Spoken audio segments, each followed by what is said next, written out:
بسم الله الرحمن الرحیم. تشریف آوری سکرتر جنرال ناتو استالتنبرگ و وزیر محترم دفاع امریکا جناب متحده به افغانستان خوش آمدید میگیم. نخست از حمایت مستمر و دوامدار 39 کشور عضو ناتو که زیادترین تعداد قربانیان را برای تأمین امنیت و مبارزه در تروریسم در کشور ما متقبل شدن تشکر میکنم. مخصوصا از قربانی‌های دوامدار ایالات متحده امریکا اظهار قدردانی و سپاس دارم. همدارنګه د افغانستان د ولسمشر په حیث باندې په ډیر ویاړ موږ د امنیتي او د دفاعي قواو له میلان نه په دې درې کالو کې مننه کوم. جناب وزیر صاحب دفاع، وزیر صاحب داخله، جناب اتمر صاحب او نور ټول مشران د زړه له کومې نه مننه او مخصوصا د وطن له بچیانو نه چې همیشه د دې خاورې د ساتنې دپاره او د اساسي قانون د محافظت دپاره او د کلمت الله د ساتنې دپاره سرښندنه کړې مننه کوم. جا دارد که از جنرال نیکلسن به خاطر نقش مؤثر او در حمایت از نیروهای امنیتی و دفاعی ما تشکری کنم. در اینجا باید به نمایندگی از مردم افغانستان از رئیس جمهور ترامپ و جنرال ماتیس که استراتژی خود را درباره افغانستان نهایی ساختند و فضا را برای موفقیت در مقابله با تروریسم و ایجاد فضای سیاسی برای صلح که دوامدار و با ثبات فراهم نمودند و با اعلان آن ابهام در افغانستان و منطقه از بین رفت نیز سپاسگزاری کنم. همچنان از سکرتر جنرال ناتو آقای استالتنبرگ دوست دوامدار ما به خاطر حمایت دوامدارشان از ماموریت حمایت قاطع در افغانستان و تلاششان برای تأمین امنیت در کشور اظهار امتنان میکنم. اکنون که استراتژی امریکا و ناتو در قبال افغانستان وضاحت یافته است و جنرال ماتیس تصمیم گرفته است که نیروی کمکی تازه نفس به افغانستان بفرستد، امیدوارم سایر اعضای ناتو هم به پیشنهاد سکرتر جنرال و جنرال نیکلسن در حمایت و آموزش نیروهای امنیتی و دفاعی افغانستان پاسخ مثبت بگوید. زه له خپل ټولو همکارانو نه د ملي وحدت په حکومت کې خاصتا ډاکټر صاحب عبدالله نه د یو مطمئن فضا د منځته راوړلو دپاره ایدې دپاره چې موږ خپل اهدافو ته ورسیږو او د دې اهدافو د لاسته راوړلو دپاره هدفمند حرکت وکړو مننه کوم. به صورت خاص من مدیون تمام مردم افغانستانم که بار اصلی جنگ بر روی شانه های آنها قرار داشته است و با وجود قربانی هایی که در اثر جنایات طالبان و سایر گروه های تروریستی متقبل شدند از خود صبر و تحمل نشان دادند و از دموکراسی و قانون اساسی خود همیشه حمایت کردند. طالبان و سایر گروه های تروریستی در جریان جنگ ها از مردم ملکی ما سپر انسانی می سازند، اما وظیفه اصلی نیروهای امنیتی و دفاعی ما حفظ جان مردم ماست. من به تمام نیروهای امنیتی کشور اکیداً هدایت دادم تا مشترکاً با همکاران بین المللی مان در جریان عملیات های نظامی خود حفظ جان مردم ما را از اهداف اصلی خود ساخته قسمی که ساخته بودند و احتیاط نماییم.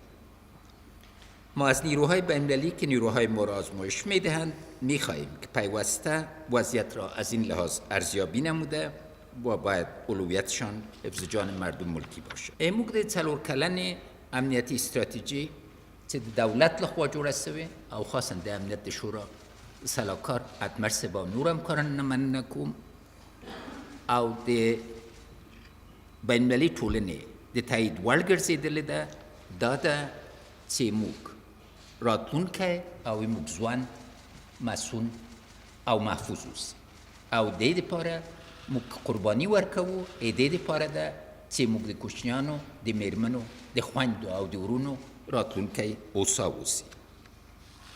پلان امنیتی 4 ساله و اصلاحاتی که در پیان میآید نیروهای امنیتی ما را به نیروهای مجهز و ملی و در راستای ارزش‌های ملی و مذهبی ما آماده می‌سازد تا در پایان آن نیروهای توانا متکی به خود و حافظ امنیت و تمامیت ارضی و حاکمیت ملی داشته باشیم. تطبیق مقدماتی این پلان 4 ساله در فصل تابستان نشان داد که مؤثریت آن در تضعیف دشمن و دفاع از کشور و حمایت از مردم در حال انکشاف است. از وزیر صاحب دفاع، لوید رئیس، وزیر صاحب داخله و تمام همکارشان ابراز امتنان میکنم که با مدیریت موفق امسال قوت ما را به دشمنای ما نشان داد و در حفاظت مردم ما تلاش دوامدار کرد. من امیدوارم انتخابات پیشرو فرصت برای مردم افغانستان و قشر سیاسی کشور فراهم کند که در پختگی بیشتر قوای مقننه کشور سهم مؤثر بگیرند. تغییراتی که در ماحول افغانستان آمده است سبب می شود که در قید گذشته نمانیم و از فرصت‌های جدیدی که برای صلح فراهم شده استفاده کنیم. مخصوصاً تغییراتی که در سیاست جهانی نسبت به منطقه پیش آمده است. اکنون زمینه برای ثبات منطقه‌ای فراهم شده و هدف ما این است که این ثبات منطقه‌ای شکل نهایی بگیرد. این به ما فرصت می‌دهد تا زمینه‌های ابعاد صلح‌آمیز منازعات را جستجو کنیم. ما خواهان دنبال کردن صلح در 2 محور هستیم. یکی صلح با پاکستان که از طریق گفتگوی دولت با دولت به دست خواهد آمد، مخصوصاً با این دید که ثبات در افغانستان به ضرر هیچ کشور دیگری نیست و بالعکس ثبات افغانستان می تواند زمینه‌های انکشاف اقتصادی منطقه را فراهم کند. محور دوم صلح بین الافغانی است. امروز به همه ثابت شده است که هیچ کس نمی تواند از طریق جنگ و خشونت خواست خود را بر مردم افغانستان تحمیل کند. بدون شک بهترین راه حل مذاکره است که بین افغانها صورت بگیرد و حکومت افغانستان همیشه این آمادگی را داشته است و دارد. درخواست من از همه طرفهای درگیر این است که شرایط جدید را درک کنند و با تدبیر از این فرصت استفاده کنند. اموک امنیتی او دفاعی ځواکونه په فضل د خدای ورځ په ورځ پیاوړي کیږي او د دوی ظرفیت د دې وطن او د مقدس خاورې د ساتلو دپاره ډیریږي. هغه اشخاص، هغه ډلې چې سوله نه غواړي، تاریخ به ورباندې قضاوت وکړي. دا بهترین فرصت ده، دا فرصت له لاسه ورنکړو. همچنان صلح زمینه ساز مقابله قوی‌تر ما با تروریسم بین‌المللی و نیز پرداختن به برنامه‌های انکشافی و محو فقر و تأمین رفاه مردم خواهد. به خاطر ثبات منطقوی از امن و سایه‌های دور و نزدیک خود از هند تا روسیه می‌خواهم تا در تجدید اجماع منطقوی سهیم شوند، خصوصاً اینکه خطر تروریسم هنوز از بین نرفته است و جدی‌تر شده است. مبارزه مؤثر علیه تروریسم نیازمند اجماع منطقوی و جهانی است و باید این خطر جدی گرفته شود. اگر روند صلح با طالبان به سرانجام برسد، مقابله با تروریسم بین‌المللی جهت مؤثر خود را پیدا خواهد کرد. اکنون طالبان در دوراهی سرنوشت سازی قرار دارند. یا تداوم قرار گرفتن در خدمت سیاست بیگانگان و همراهی با تروریسم بین‌المللی و بسترسازی برای رشد آنان که محکوم به نابودی هستند و یا تصمیم بگیرند که به جنگ و خشونت پایان داده و به صلح و آبادی کشور خود سهیم شوند. موږ د تروریسم د مبارزې په لومړي خط کې یو او افغانستان د تروریسم په مقابل کې او د آزادۍ د دفاع لومړی سنگر او لومړی خط. په دې برخه کې بیا هم لخاغلی ستاینبرگ او خاغلی ماتسنه مننه کوم چې د دې دفاعي خط په پیاوړي کېدو کې او په یو باثباته او د سولې او خوشحالۍ ډک افغانستان دپاره ډېر زحمتونه یې کاږلي او موږ سره په دې لارې کې شریک دي. بیا هم تاسو ته ښه راغلاست وایم، په خیر راغلاست. تشکر جناب رئیس صاحب. Now I would like to request General Secretary Stoltenberg to make his opening remarks.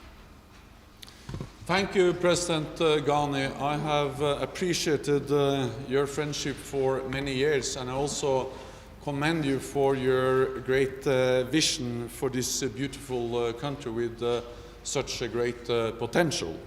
And Secretary Mattis, I deeply value your experience and knowledge at this time of turbulence and many challenges.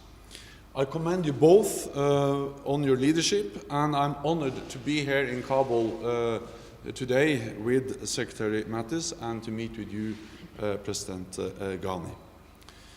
Our presence here together reflects our renewed commitment to bringing stability and peace to the people of Afghanistan.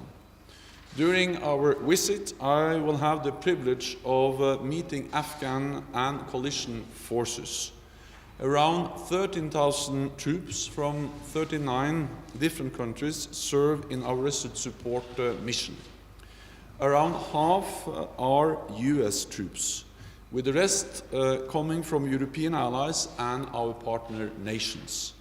Together, they are here to train, advise and assist the Afghan security forces and to help build defense and security institutions. To help make Afghanistan safer and more secure for the people of Afghanistan and for our own people in our own countries. Much progress has been made, but there is still too much violence, still too much instability, and still too much corruption.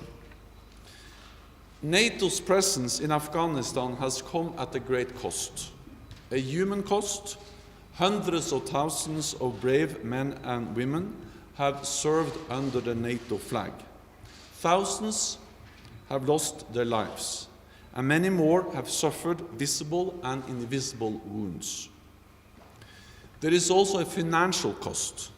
The international community has spent billions sustaining our presence and in support of the Afghan forces. So we know the cost of staying in Afghanistan. But the cost of leaving would be even higher. If NATO forces leave too soon, there is a risk that Afghanistan may return to a state of chaos and once again become a safe haven for international terrorism. The last time that happened, it led to the 9/11 terrorist attacks on the United States, in which almost 3,000 people were murdered.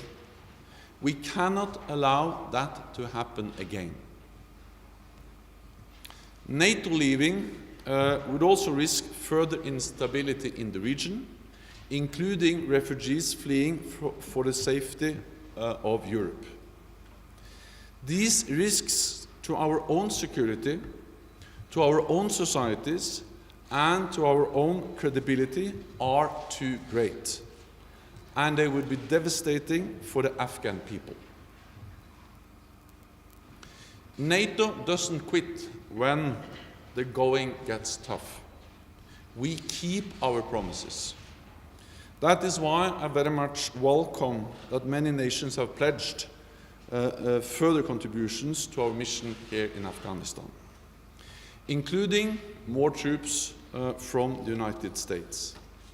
And I welcome President Trump's new condition-based approach to Afghanistan and the region. With NATO's help, Afghan forces have come a very long way. Today they lead the fight against Taliban and international terrorist groups, and they are putting real pressure on the enemy. As they do so, we will continue to work with them in many different areas, including supporting Afghan special forces, building up the Afghan Air Force, and strengthening command and control. NATO is committed to funding the Afghan security forces until at least 2020. And we will continue to provide almost $1 billion each year to the Afghan defense and security forces. So we will stay committed, and we count on the Afghan government to make good on its commitments. On key reforms for good governance, the rule of law, fighting corruption, and protecting the rights of all its people, including women and girls. And we need continued efforts towards a lasting, inclusive, political solution to this conflict. The Taliban must understand that they cannot win on the battlefield. They have much more to gain around the negotiating table. I encourage the Afghan government to prepare the ground for peace and reconciliation. So I welcome the Kabul process, the initiative that you, Mr. President, launched in June. You can rely on our support. NATO will continue to support a peace and reconciliation process that is Afghan-led and Afghan-owned. We encourage all countries in the region to support this process, to play a constructive role in helping to stabilize Afghanistan and to shut down sanctuaries for extremist groups. No one underestimates the challenges this country faces. But I know that together we have the resilience and the determination to make Afghanistan stable and secure, for all of its people and for our own security. Thank you once again, Mr. President. Thank you. Thank you, Mr. General Secretary. I now request Secretary Mattis to make his opening remarks. Well, thank you, ladies and gentlemen, and President Ghani, thank you, sir, for hosting Secretary General Stoltenberg and myself here today. We're grateful to you and Chief Executive Abdullah. And I would say too, Mr. President, that this delegation stands united in our desire to advance peace in Afghanistan and to remove the impulses and manifestations of terrorism that threaten the innocent. We are here today to support Afghanistan because instability in South Asia, as Secretary General and the President have already stated, and the extremism that it cultivates endangers all nations as well as the people of Afghanistan. In recognition of these vital interests and thanks to the National Unity Government, I would just say that the support of the international community is now rallied under the NATO flag. And we are here today as evidence of a new strategy that has given us a new opportunity, and Secretary General Stoltenberg's strategic and unflappable leadership at NATO has been key to this opportunity. Our NATO commander, General Nicholson, has earned the trust and admiration of the Afghans and the international community while leading the 39 partner nations of NATO's Resolute Support mission. Each nation stands united with their fellows in their support, and we will not abandon Afghanistan to a merciless enemy trying to kill its way to power. President Ghani, our renewed commitment here today is not only grounded in our shared security concerns, it is also grounded in our confidence in you and Chief Executive Abdullah's demonstrated leadership and in your efforts to unite Afghanistan under a government of national unity. I first met Chief Executive Abdullah in the Panjshir Valley over 10 years ago, and I'm confident here today that his friend Ahmad Shah Massoud's spirit stands with us today because of what he represented to an Afghanistan pulling together. President Ghani, forming a unified government among so many constituencies following the first democratic transition in Afghanistan's history, while battling an active insurgency inside your own country. It's not only a difficult undertaking, but it's a historic achievement by the Afghan people. It's not a tidy process, and it's hard work. And despite enormous political pressures, you have demonstrated a commitment to put your country and the people of Afghanistan first. You have also made clear that the Afghans government and security forces remain responsible and in the lead for securing your country. With our new conditions-based South Asia strategy, we will be better postured to support you as your forces turn the tide against the terrorists. As NATO Secretary General Stoltenberg said last week at the United Nations, this is about making sure that Afghanistan doesn't once again become a safe haven for international terrorists, and the best way of doing that is to enable the Afghans to have defense security forces which are strong enough to do just that.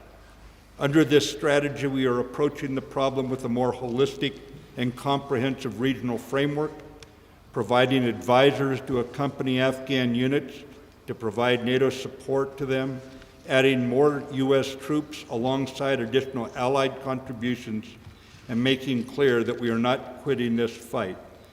In short, uncertainty has been replaced by certainty. All of this will be carried out within the coalition framework, making this campaign politically, fiscally, and militarily sustainable.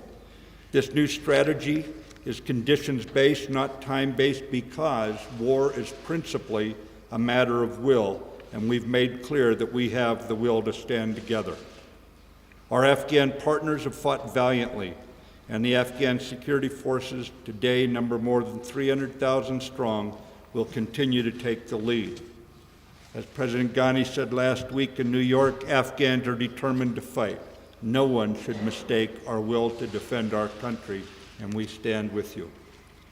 Through our partnership, we will suffocate any hope that Al-Qaeda or ISIS, Daesh, Haqqani, or the Taliban have of winning by killing. I want to reinforce to the Taliban that the only path to peace and political legitimacy for them is through a negotiated settlement. We welcome those who commit to a peaceful future for Afghanistan. We support Afghan-led reconciliation as the solution to this conflict, and the sooner the Taliban recognizes they cannot win with bombs, the sooner the killing will end.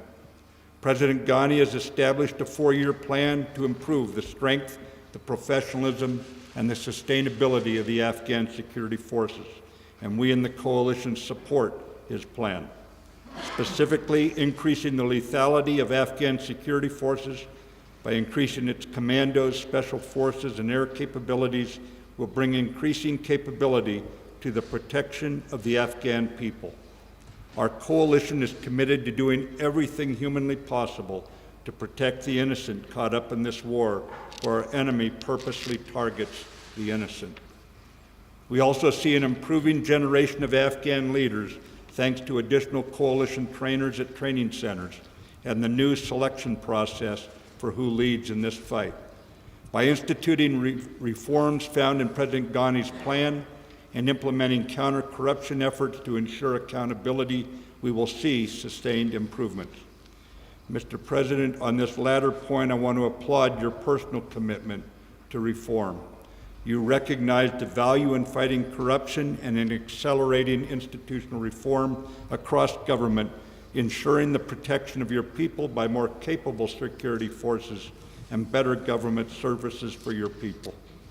The recently launched bilateral compact outlining more than 200 measurable benchmarks for reform demonstrates our shared emphasis on achieving these goals.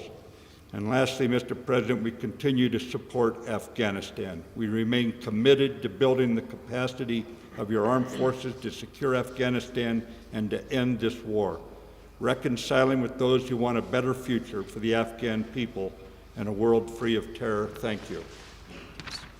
Thank you. And now on the questions, we'll start with Tom Watkins from AFP.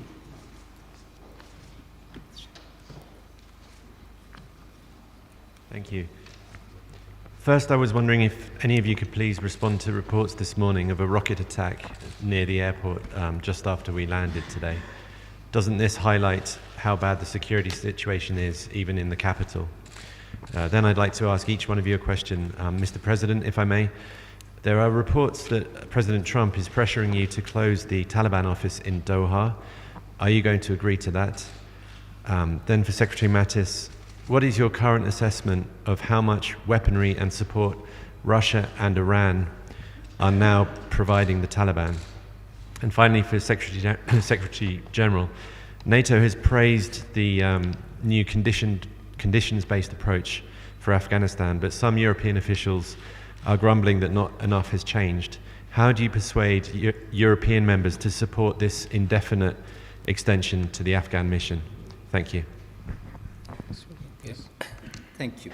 There has been an attack. Our CRU, our special forces, are dealing with it. This is attacking civilian targets is a sign of weakness, not strength. Simultaneously, you need to take account they are losing against every single Afghan army corps.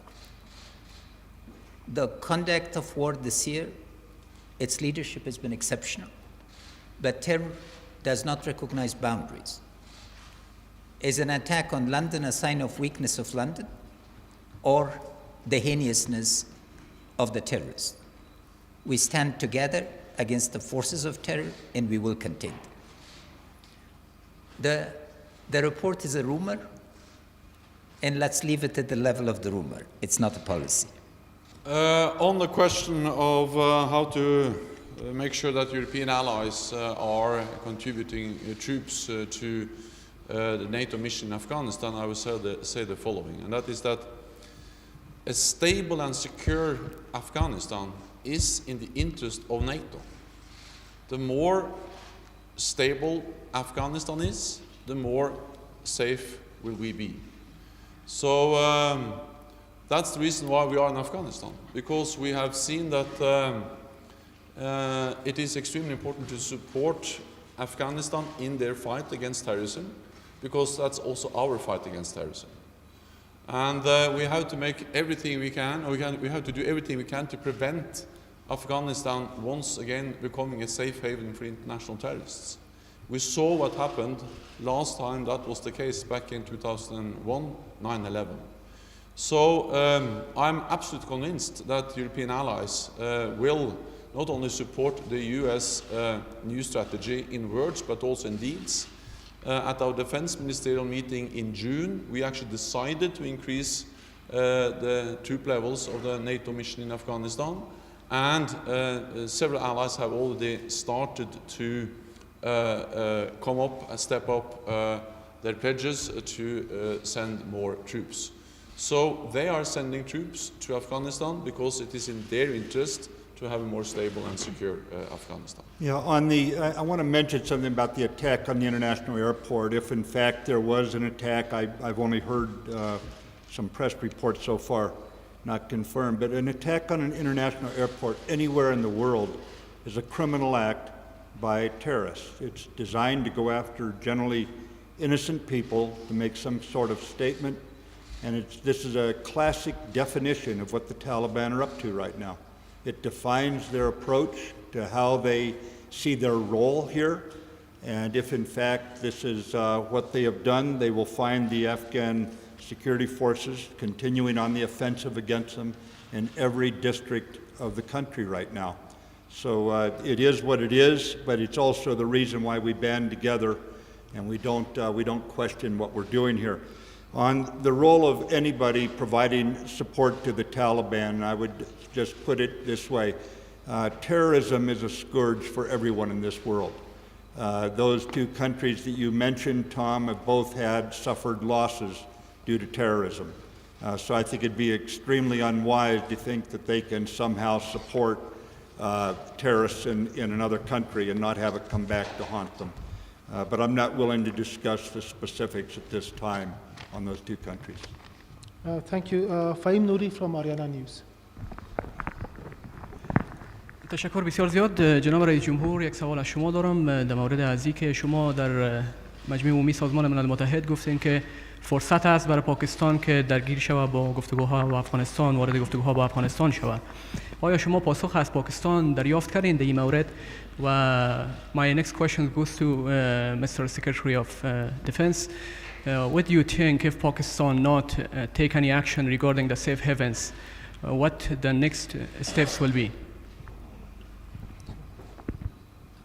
تشکر. ماحول تغییر کرده. ما آماده مذاکرات همه جانبه هستیم که صلح، ثبات و رفاه در منطقه قائم شد. توپ در میدان پاکستان است که از این فرصت که یک فرصت طلایی است استفاده مثبت میکنه. علائم اولیه بد نیست، اما قبل از وقت است که قضاوت کنیم. اما وظیفه ما است که آینده نگر باشیم و از حال برای هدفی که مردم افغانستان حداقل 40 سال برش ماطل بودن که ضرورت یک پالیسی همه جانبه منطقه‌ای از طرف شرکای بین‌المللی ماست که امروز فضل خداوند استراتژی وجود داره در موجودیت دو بزرگوار که در دو طرف هستند. افغانستان موقفش برحق است و امید داریم که پیام صلح و همکاری ما جذب شود و به پیش بره.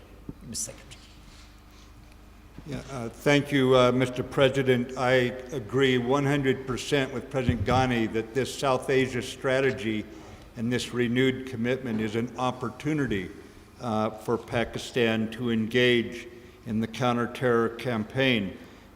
The South Asia strategy is not exclusive of someone.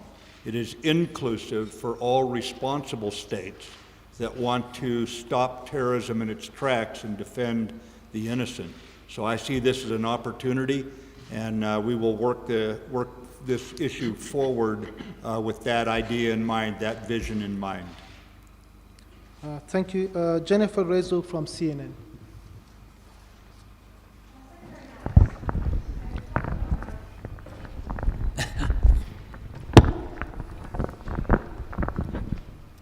How have the new rules of engagement changed the battlefield in the fight against the Taliban? And Mr. President, have the new rules of engagement caused you any concern over whether there'll be more civilian casualties? Rules of engagement and impact on civilians. Yeah, Jennifer, the point I would make is that for many years, the NATO forces have operated with one fundamental precept, and that is we are here to protect the Afghan people while we attack the terrorists. We are up against an enemy right now that intentionally fights from among innocent people, that intentionally hides behind women and children, that intentionally tries to draw fire on the innocent. And we do everything humanly possible, whether you call them rules of engagement, you call them the traditional chivalry of the NATO forces, we do everything possible to protect the innocent on the battlefield. We're not the perfect guys, but we are the good guys, and we will continue to do everything possible. There will never be a time when we decide that the safety of the non-combatants, of the innocents on the battlefield, is something to be bartered away for some sort of military advantage. We would hope for a Taliban that would show some sort of consideration, but they have proven over years they have no consideration, no respect for the Afghan people. But we will continue to do our level best and everything humanly possible to avoid any casualties. Thank you. Sajjad Mohammadi from TV1. بسیار زیاد تشکر. من سوالم از جناب وزیر صاحب دفاع امریکاست. مشخص آیا تا هنوز مشخص شده که ایالات متحده امریکا چی تعداد سرباز به افغانستان میفرسته؟ یک موضوع دیگه که پاکستان بارها در طول 17 سال تعهد همکاری و مبارزه با تروریسم داده، اما وقتی در عمل ثابت شده طور دیگه عمل کرده. آیا مشخص بعد از اعلام استراتژی امریکا تا هنوز کدام نشانه‌ای را شما دیدین که پاکستان همکاری بکنه و اگر نکنه اقدام بعدی امریکا چی است؟ مشخص چی کار میخواین شما بکنین؟ آیا میخواین تحریم‌های نظامی و اقتصادی بالای پاکستان وضع کنین یا مشخص سرباز بفرستین به خاطر از بین بردن پناهگاه تروریست‌ها، چیزی که در استراتژی امریکا هم در او اشاره شده؟ تشکر. Yeah, the number of troops we're bringing in, we are bringing in reinforcements, and those reinforcements are designed to add more advisors to your units in the field and more trainers in your military schools. In other words, the Afghan forces continue to take the lead, as they should, in the defense of their country, but we are going to give them more advantage to the NATO access and advantage from the NATO air forces overhead to make sure that no time does the Taliban own the high ground. We will always own the high ground, and we are going to make certain those aircraft have a connection to the troops on the ground who are fighting to protect their people.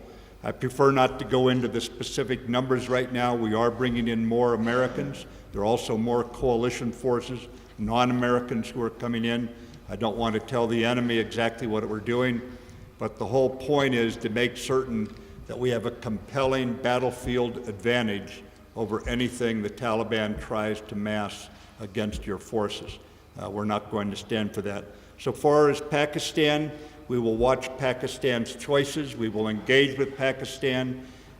We will continue to work in a unified way between NATO, the coalition, the Afghan government, and the other regional governments in South Asia as we try to set the conditions for a positive set of nations in teamwork against the terrorists, Taliban, Daesh, ISIS, whoever they might be.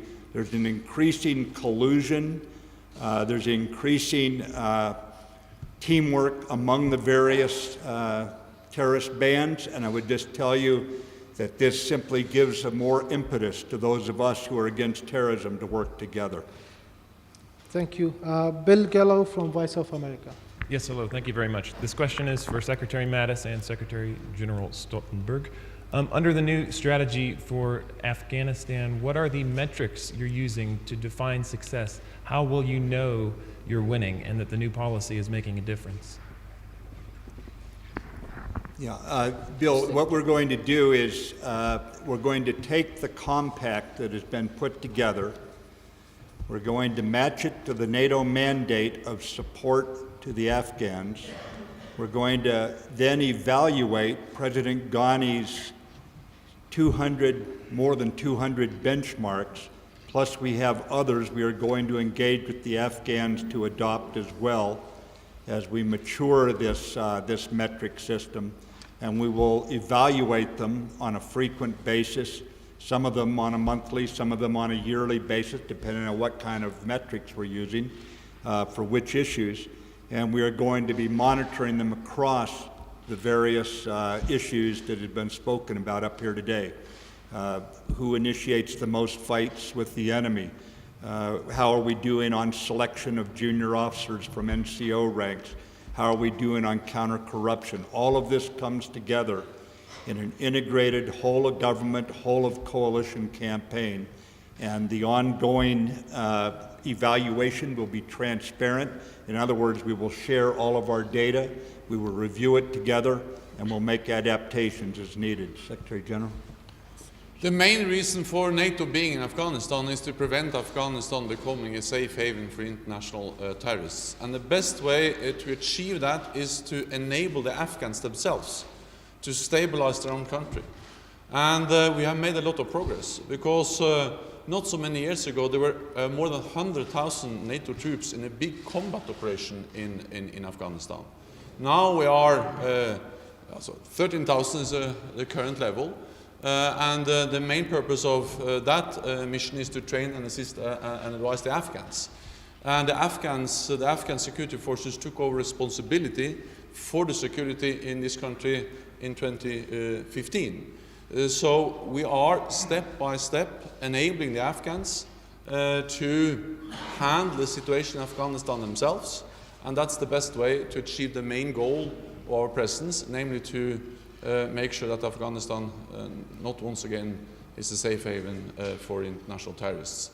And that is important for us because instability in Afghanistan is not only a problem for the Afghans, but it is also a big problem and threat to people living in NATO-allied countries. Let me also, since it was asked in the beginning, just say that I totally agree, of course, with President Ghani and Secretary Mattis on the comments on the attack. An attack on a civilian airport is a criminal act, it's an act of terrorism, and it's a sign of weakness, not of strength, and that's exactly why I would like to commend the Afghan security forces which are handling these kinds of attacks, and yet another example of how they are, how professional they are, how committed they are, and how they are able to handle these kind of security threats which happens in Afghanistan, and just underlines why we will continue to train and assist and advise them. Thank you. Durandesh from Khurshid TV.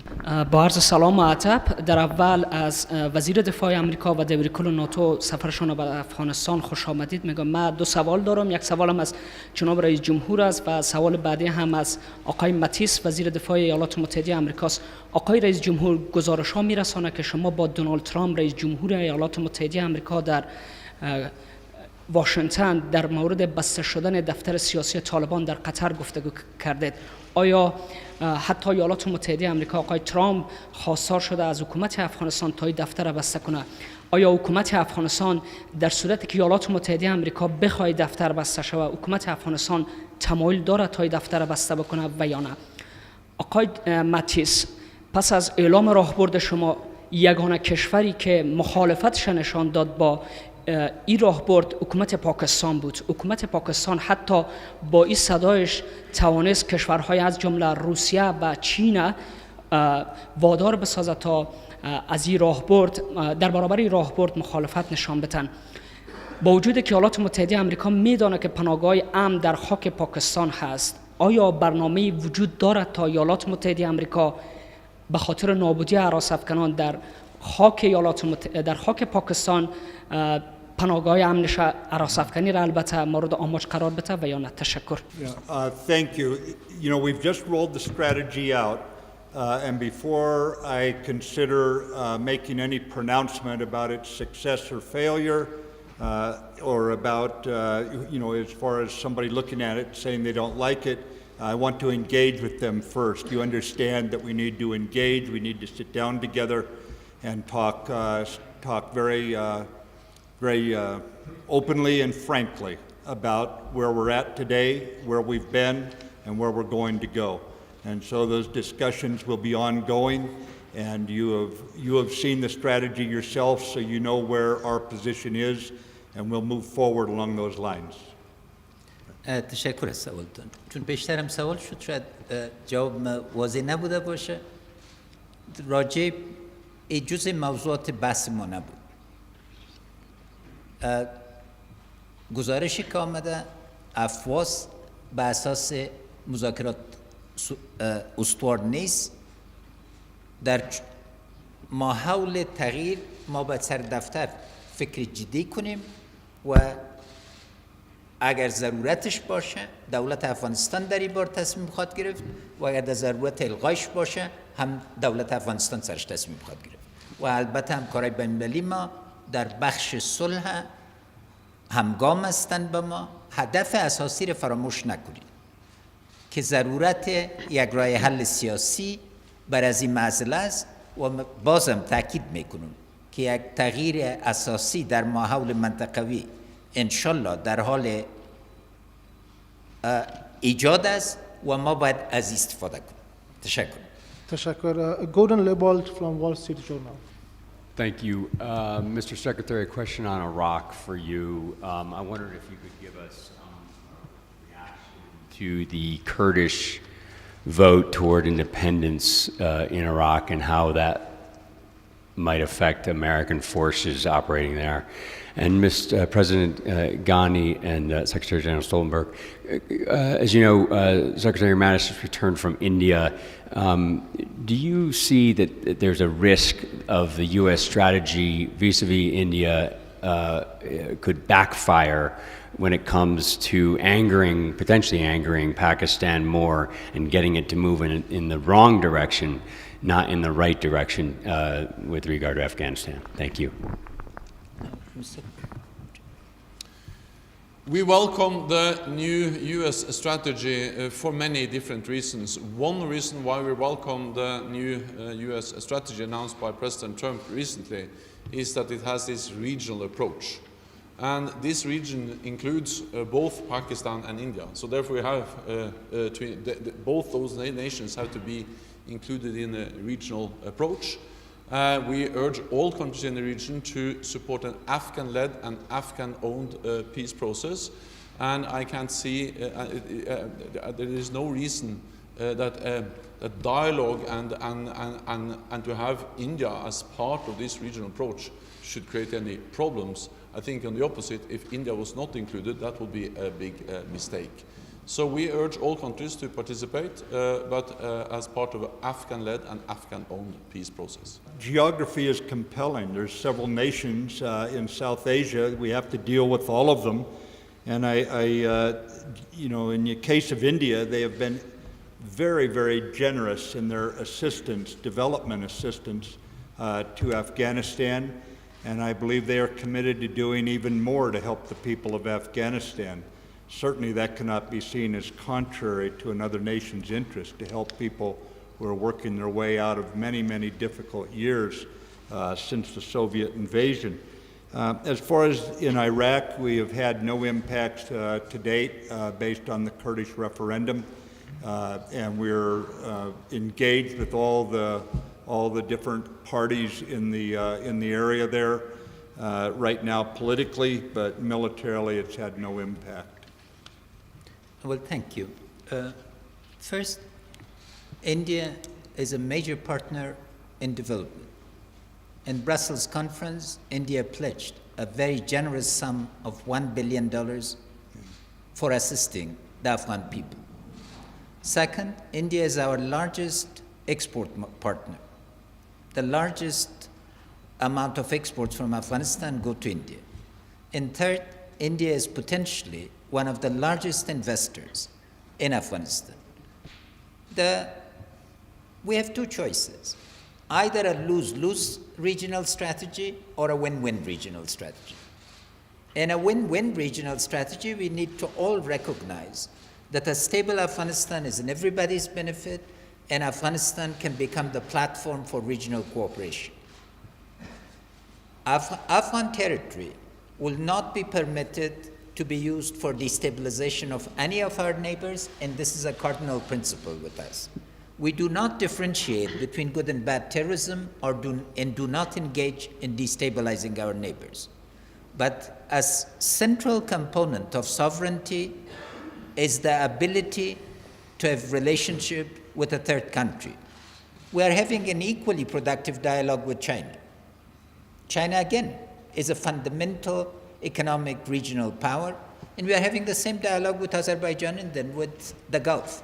It needs to be seen as part of an approach that the natural resources of Afghanistan, its location, and the immense talent of its people can only be developed as part of a regional approach. And I hope that the necessary wisdom that is required to embark on a win-win strategy starts in this South Asia strategy is a harbinger of things to come. Thank you. Ihsanullah Ihsan from Kabul News. مننه ښاغلی ولسمشر زما پوښتنه په لومړي سر کې ښاغلی میټس ته راجع ده په لومړي سر کې مې پوښتنه ښاغلی میټس ته راجع ده د امریکا ستراتیژي د افغانستان په تړاو باندې په دې کې د پاکستان باندې زیات فشارونه وارد شوي وو طبعا په پاکستان له دغو فشارونو په اندېښنه کې دی خو دغسې ناڅاپي د امریکا په سیاست کې د پاکستان پر وړاندې تغییر په څه معنا دی؟ حال دا چې وړاندې حکومتونو د افغانستان امریکا ته په وار ویلي وو چې د ترهګرو تمویل، تجهیز او اکمال له پاکستان څخه کیږي، خو په دې تړاو باندې امریکا هغه مهال بې تفاوته پاتې شوه. اوس چې دغه تغییر په سیاست کې راغلی دی، دا په څه معنا دی؟ او مسله دوهمه دغه ده چې د امریکا ناتو او په ټوله کې نړیوال افغانستان ته د ترهګرۍ د له منځه وړلو لپاره راغلي دي. ادعا یې دغه ده چې ترهګري په افغانستان کې له منځه وړي. خو دغه ډلې ترهګرې ډلې چې زیاتې هم شوې او تقویه هم شوې، د دوی په حضور کې دغه کار وشو، ولې دغسې وشول؟ مننه. Well, first of all, I think we have to look at the history of where this all began. And when you look back at the history, it creates a very difficult framework for Afghanistan as a country, for Afghanistan's people. When the Soviets came in with the invasion, they basically turned the society upside down. Many of the local areas that were under certain types of local control, which was acceptable to the Afghan government in those days, they were eviscerated. They were destroyed by the Soviet invasion. And in that social fabric being torn apart, I think an awful lot of refugees were created. Children were left without parents. Family structures were destroyed. Tribal alignments were basically thrown against each other. And by the time we see the Soviets leave, much of the damage had been done. You have children who are going to schools which are teaching them hatred at a young age. And then you're trying to come in now with a review of this and say, how could this be? Well, that is exactly why we redid our strategy, why we sat down with members of your government taking information from them, and why we looked at this regionally to begin with, why we decided to realign our forces into almost a totally advisory role and teaching role and expand that role so that we can turn this situation around. You know, there's a saying in the game of golf, you have to play the ball where it lies. I cannot change where the ball lies today. All I can commit to you is that we stand united with your government of national unity and with the Afghan people to restore peace in this turbulent time. And that means we're all going to have to work together across the South Asia region, and that's the way we plan to go forward on what President Ghani defined as a win-win regional strategy. And that's our commitment here today. من دوه لارې لري. یا به څلوېښت کاله تېرو څلوېښت کالو باندې غږېږئ، یا به نن اقدام کوئ چې سبا وګټئ. دا چې تېر کې څه سوي وو، مسؤلیت د هغه اشخاصو ده چې هلته مسؤل وو. موږ ملي مسؤلیت دا وو چې ثابته کړو چې د افغانستان امنیتي و دفاعي قوا په خپلو پښو درېدلی سي، له دې خاورې نه دفاع کولی سي. او که دوی سرشندنه نه وه، نن به موږ دې پیمان ته نه رسېدلو. دا مه هېروئ چې موږ دفاعي او امنیتي قوتونه سنګرو کې دي. دوی قرباني ته باید ټول قدر ورکړي او د دې عزت وکړي. دوم، هم پاکستان ته هم طالبانو ته په مجرد چې دا بار ما په اوږو راغی، موږ د سولې لاس وړاندې کړ. مسئول د جنگ د افغانستان دولت او بین المللي قوه نه دي. مسئول د جنگ هغه افراد دي چې توریستي حرکات شروع کړل، د سولې پیغام یې ونه نیو، جنگ ته یې دوام ورکړ. نن ماحول بدل سوی او په دې بدل ماحول کې موږ نه غواړو چې په احساساتو وغږېږو، موږ غواړو په عقل او تدبیر خپل ملي ګټې خوندي کړو. او هیله مې دا ده چې دې فرصت کې موږ ځپل سوي یو، موږ ټوټه ټوټه سوي یو. موږ لام، ښی لاس او چپه پښه په مهاجرت کې دي. افغانستان باید برته یو واحد وجود باندې راسي او لکه چې ما همیشه ویلي دي هیڅ افغان له بل افغان نه برتر نه ده، هیڅ افغان له بل افغان نه کمتر نه ده. دغه ته زمینه برابره سوې او هیلهمند یم چې په دې تغییر سره چې راغلی موږ به د هغه بدلون شاهدان اوسو چې ټول ولس یې غواړي. یو استراتیجي په اول ورځ باندې ورسره قضاوت نسئ کوی، اما ایله ده چې درته ثابته سوی چې زه ولس ته دروغ نه وایم. زه درته وایم چې ماحول بدل سوی، په دې متغیر ماحول کې راسئ چې عقلاني هدفمند حرکت وکړو او انشاءالله تعالی هم ملی سولې ته برسیږو او هم منطقه‌ایي اجماع به ژوندي کړو چې د افغانستان ولس له دې درد و غم ووځي. بیا هم غواړم له دواړو مشرانو نه مننه وکړم او د دوی له مرستې نه او له ګډ سفر. I'd like to take this opportunity to thank the Secretary General and Secretary Mattis, my great friends and great friends of Afghanistan, for coming together. This is an unprecedented event that the Secretary of State of the United States, a distinguished general, and Secretary General of NATO, a distinguished diplomat, come together. Your arrival together is a sign of your commitment, but equally the reciprocal commitment of the Afghan people, the Afghan government, the government of national unity, and myself, that whatever sacrifice is required in order to bring enduring peace and stability to this country will be committed to it. And that corruption, the menace that it haunted Afghanistan, is being recognized for what it is, and it's going to be confronted. I don't think that in our history there has been a 3-star general that is received a prison sentence or others or rich men that have been indicted in a court of law. We will redouble our effort. I thank you, Ms. Secretary, for your enormous dedication to this strategy. We want to thank President Trump and your entire team for taking the time. Time was required to arrive at something that was comprehensive, that was holistic. And as always, your partner, both against terrorism and for stability, are the people of this country. And Mr. Secretary General, please convey our thanks to all the 39 countries that have committed their sons and daughters to us. And let me state one thing categorically. There is no return to combat role either for NATO or for the United States.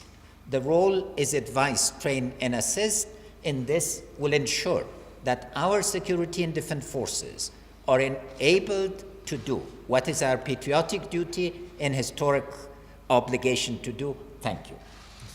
Thank you. With this, our press briefing is concluded.